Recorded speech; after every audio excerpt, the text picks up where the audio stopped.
days back, I went to Thorpe Park, and it was great. I got to go back on stealth because it's been broken for a month. And I also got to see all of the Fright Nights construction in person. So I'm going to be sharing with you all of that today. It's September, so all of the 8 PM closes are now over. So that only leaves one thing. Guys, next week is Fright Nights. But before we get into all the Fright Night stuff, I just need to mention something that's been going on. Well, it's happened, and it's kind of hit me quite hard, and I don't know how to get over it, really. They've removed Scylla from the park.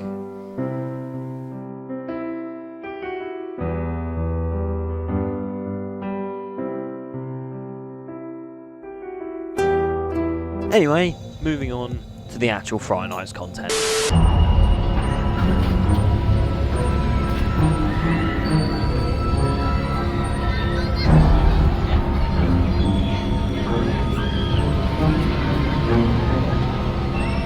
So as you can see by those shots, this is Creek Freak Massacre, the only brand new maze this year. From what you can see, they put some theming outside on top of the roof saying Creekwood Sawmill, family business since 1889. You've got the main sign, which has, well, will have a moving piece underneath presumably, and also you have a few bits of signage around saying like the Creekwood Sawmill is closed, blah blah blah, that kind of stuff. But then if you actually have a look into the maze from the outside, you can see what looks to be a metal caged strobe maze with separate partings, aka you're going to be on your own, so you're going to be scared to shoot. I also noticed on the outside you can see, resting on a pallet of wood or something, a high-vis jacket covered in fake blood. Presumably this will be worn by some actor when they're in the maze, actually scaring people, because it is the most intense maze they've ever made. Although it's probably going to be very difficult to beat something as intense as Vulcan Peak, because oh my god, it was so good. And then you have Saw Alive returning for its 10th year. Oh wait, it's sinking. But then one of the others returning is Living Nightmare. As you can probably tell, I literally have no shots of this, so half of these are from 2018, but it literally looks the exact same. So there you go. The other Walking Dead maze is Sanctum, or Do or Die, which is returning this year. I don't know why I said it like that. So the maze looks quite a bit different from last year, as last year there was a bus right in front that you entered through and then went into the actual maze. The Sanctum container was on the top.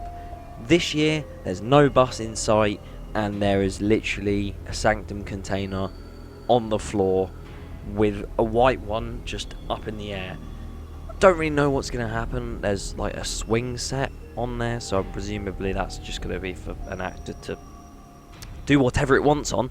And then I also saw, I didn't get footage of it, but someone was carrying in the old sink that they actually used last year, where they would kind of take an actor and as if they were going to cut their head off, which is lovely. There is one container quite near the path area that you can actually walk on that is open, so, and it has 2 doorways in it, so I imagine that you'd go through there at some point. And there is also a black car that is smashed right at the back. Presumably it's all going to be for a set piece, so, you know, not much to see there. And then you have the best maze I've ever done, because I just love it quite a lot. Yes, I've done the Big Top 2017 version and this, but I do prefer Platform 15. Fanboys get mad at me. But yeah, Platform 15 looking kind of similar from last year. It still probably has the same layout as before, but at the end there is a new wooden framed building that they have made, which is presumably a new ending, and also the entrance sign has moved as well. Why is Fright Nights music actually so depressing? Like, I'm going to change it up now. And then the final maze that I can really talk about is Blair Witch. Obviously, it was here last year, and it was like one of the shortest mazes ever. And this year, they're extending it. Also, with that, they have, obviously, the Q9 area, which is just by what was Vulcan Peak, or now Jungle Escape, or used to be Jesus Christ, it's been through the years it has. But you can see some of the metal fencing, well, the kind of not permanent ones that they used last year for the queue line, as you can see here. But I'm assuming that'll probably just get put in anyway, just as a makeshift queue line to then enter Blair Witch. Other than that, you've got Screenplex Cinema, which literally whatever, and that sounded really careless, Jesus. And Terror at Amity High School sucks. It's like Sesame Street Mission. Why'd you put the same word in?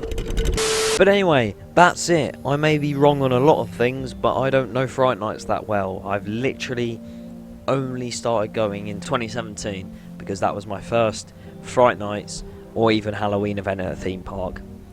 I am uncultured. Anyway, I hope you enjoyed. I wanted to kind of do this video because, one, I mentioned it in my Stealth Open video and a lot of people were like, yeah, you should do that, so thank you everyone for the support on that.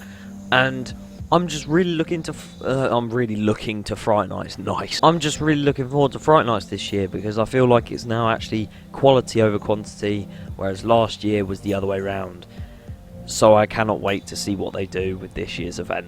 So yeah, as I said, thank you for watching. Hope you enjoyed. I'm hoping to go to Fright Nights on the day it begins. So if I do, there'll be a video all about the event and my opinions on it, I guess. And yeah. If you want to leave a like, it'd be greatly appreciated. And if you're new here, you can subscribe to the channel. As I said, it'd be greatly appreciated if you did do that as well. Thank you for watching, and goodbye. I realise I said thanks for watching. Well, that's like the 5th time I've said it. Goodbye.